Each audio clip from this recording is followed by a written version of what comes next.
Despite the fact that the abortion debate is decades old, we still get the same bad arguments from both sides. All babies want to get born. All babies want to get born. As someone who's pro-life, I think there's a better way that pro-lifers can prove that abortion is wrong. But first, we have to rethink the way that we approach the argument. Greetings there and welcome people of YouTube. This is Essence of Thought here as always, of course, and this time I'm doing a video response to StateOfDaniel's Why Abortion is Wrong, which he so confidently sent to me after watching my disgraceful Christian anti-abortion propaganda music video.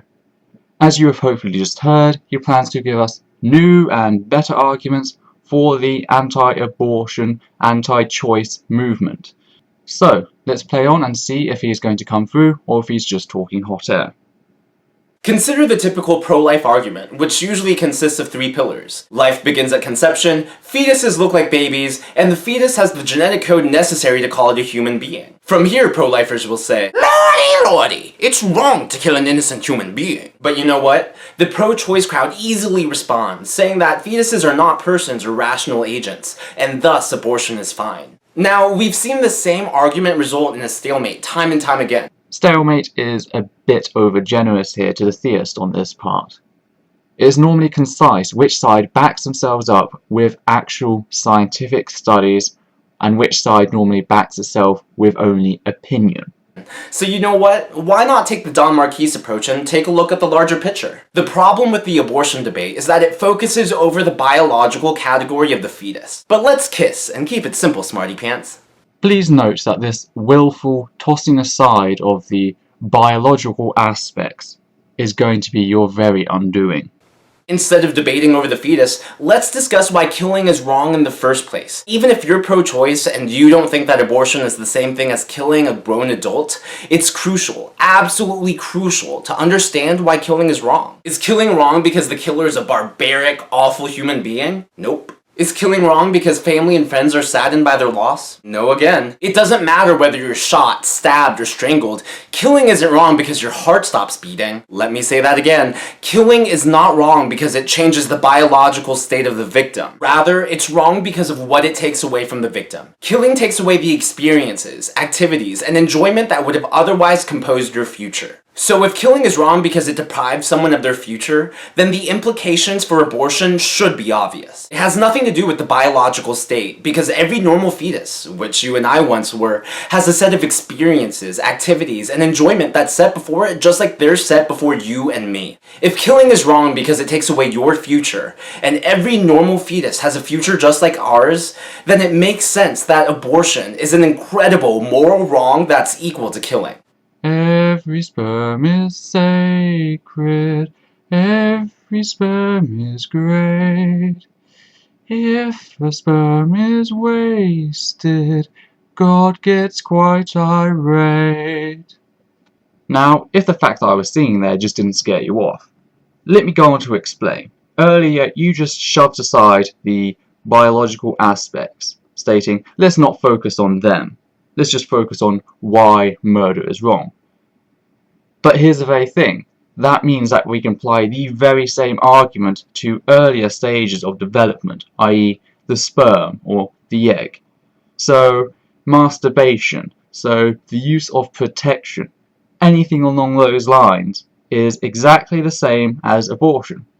Why? We are not taking into consideration the biological implications. All we are doing is looking at the future, how those sperm could quite clearly all become children with set futures ahead of them, how that egg could become a baby.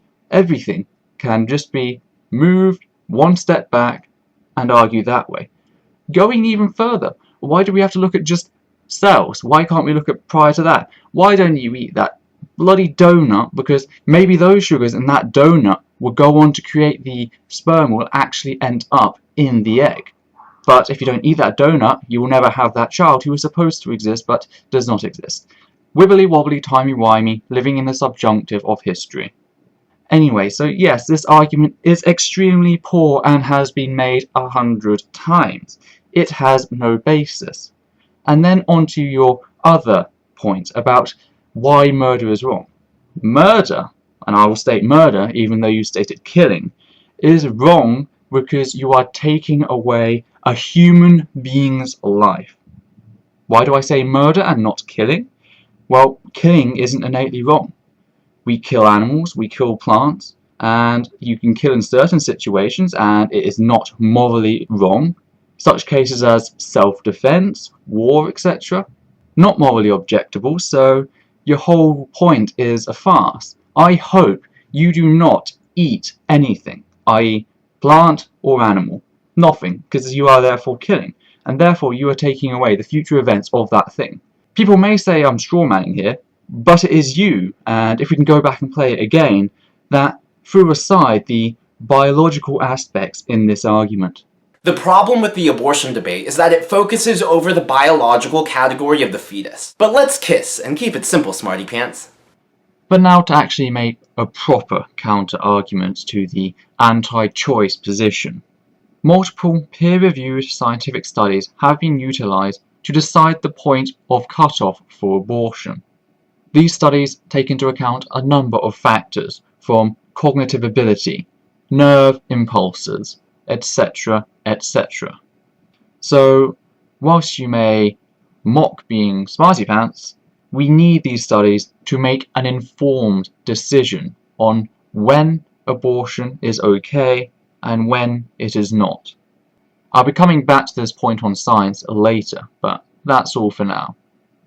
Now, even if I've convinced you that abortion is wrong, there are going to be some people who turn this into a woman's rights issue and try to distract you from the morality of it all. But what if I told you that women don't have an absolute right over their own body? Oh, snap! To find out if I'm being as offensive as I sound, or if I said what I meant and meant what I said, be sure to subscribe, like me on Facebook, and stay tuned for part 2.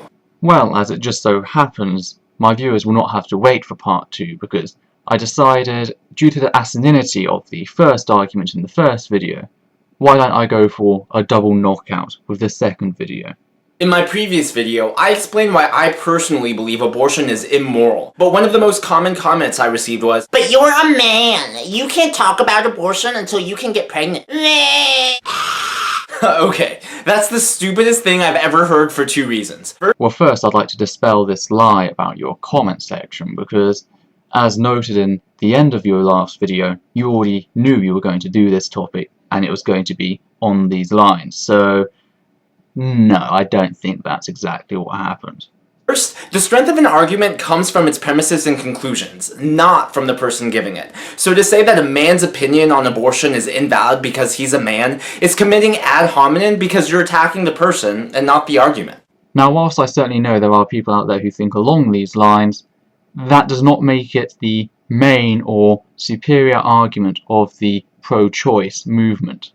So this is in fact a strawman fallacy, because you are trying to project a weaker opponent and attack that one rather than the actual issue.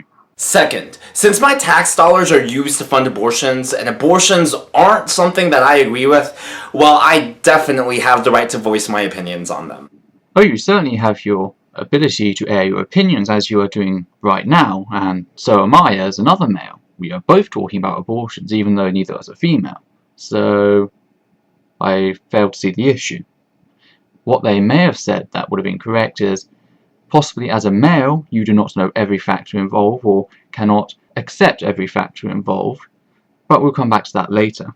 Anyways, using the whole women's rights argument to defend abortion is misleading. Pro-lifers aren't trying to touch your uterus or tell you what you can and can't do in the bedroom.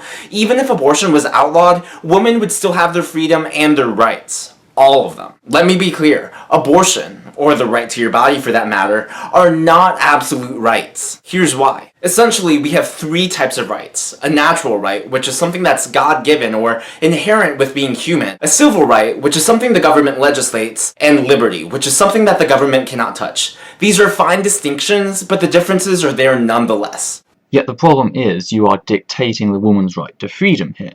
And that is a human given right. You know, freedom is one of the key aspects of Western culture. Now, whether that's disappearing thanks to certain legislation is up for argument, but freedom is important here, especially when you're talking about the freedom of an individual over the freedom of a possible individual. Human rights are for humans, if you did not know. and we require the science to tell us where the human begins. Otherwise, a sperm cell has the same rights as a walking, talking, breathing human.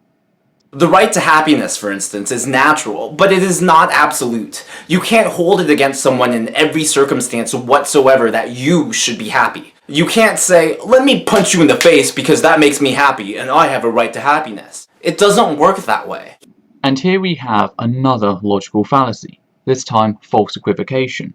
You are trying to compare two people, actual human beings with their own set of human rights and how they cannot reach the other person's rights in order to gain their rights, to the rights of a woman and a zygote, which does not meet the parameters for being human before the cutoff point for abortion. This just comes down to sleaziness at this point.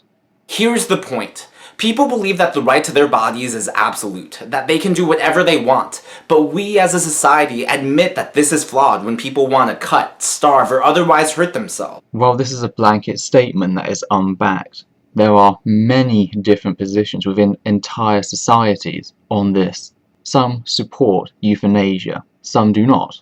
What is most common, however, is that we do not punish those who attempt suicide but fail, which you would expect if we did not agree with a person's right to die. Currently, most countries disagree with assisted suicide for a number of reasons, including its implications on finding out whether it was a murder or assisted suicide in court trials. Or other beings. Very nice scumbag move there, again trying to equate the rights of a living, breathing human with the rights of a zygote which objectively is not classed as a human by science. And yes, I will always reference science. Why? It works, where opinions do not. The reality is that when you start using women's rights as an excuse for abortions, not only is it an invalid argument, but you're putting convenience over human life. And this is why women tell you do not have the right to talk about abortion or pregnancy, because you see it as a minor inconvenience. Carrying around an extra being for that amount of time growing is a very big strain, not to mention the permanent damage it does to some women. And I'm on about the fact that the pressure on their bladder can cause implications later down the line. Now, if a woman doesn't want those implications, they should not be forced to have those implications, nor should they be forced to go through the most painful human experience we naturally know of at the moment. You might want to really check your words. And for those who try to define human life and say that something isn't a baby but a fetus, quite frankly, I think you're being a smartass. No one ever says, I'm pregnant with a fetus, because everyone knows that should you have a pregnancy without any complications, a baby is going to be born. No, it's because we do not use scientific language in everyday colloquial speech. It's just the way we work. Like we reference ourselves as humans, not Homo sapiens. So you see, you're just bullshitting at this point. But going back to your attack on science, because that's what it is. You are stating, I do not give a crap about the science. This is my opinion is valid, listen to my opinion, all that's indeed is an opinion. No, science and fact cracks your opinion and gives us an actually informed basis to make our decisions on. So you can't just cast away science. And the fact is, you are possibly one of the most honest people in this argument in going that I don't care about the science, because generally your side does not. That's the thing. So I congratulate you for your honesty in that fact, but that's not going to affect our policies, that's not going to affect how people think. We are going to continue pushing for the scientifically backed way. Period. And I don't care if that classes me as a smarty pants. Science, bitch. It works. Your computer is based upon it. The very fact that you can talk to me at the moment is testament to that. The problem is that 86% of abortions are done out of convenience. We're trying to turn a natural right, such as the right to our body or the right to happiness, into absolute rights that we can enjoy in every circumstance whatsoever.